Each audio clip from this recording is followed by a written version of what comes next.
nandyan po ang ating mga kababaihan at ang ating pinakang goal ay maitaas ang lahat ng sektor na kung saan meron tayong kababaihan. Kasalukuyan po sa usapin ng empowerment, very empowered po ang ating mga kababaihan. Except case-to-case basis naman na kung merong problema, yan po yung mga domestic violence, yan.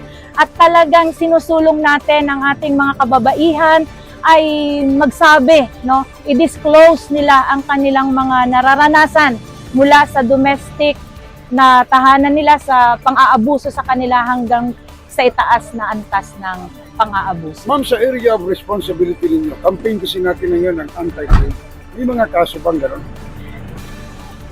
Meron po tayong mga kaso ng rape, kaya nga po massive campaign natin yung pang-aabusong sexual, lalo na sa mga edad ng 15 years old below, may mga ganyan tayong recorded incident, pero bibihira naman po yan. At nakatutok tayo dyan para ma-prevent or mabawasan man lang yung biktima or cases ng pang-aabusong sexual sa ating mga kababaihan. Well, ma'am, mensahe ninyo sa mga kababaihan, hindi lang sa mga polis, kundi pati sa mga nanay at mga dalaginding natin na nanonood.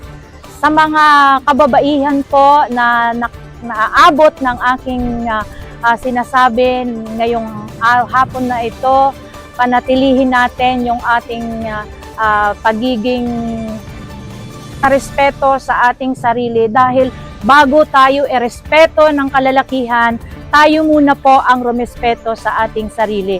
At kung meron man pong biktima ng pang-aabuso or kaso ng pang-aabuso na kayo ay nararanasan or nakarating sa inyo, huwag po kayong mag-atubiling i-report sa pinakamalapit na himpilan ng pulisya dito po sa Women's Desk Protection Section.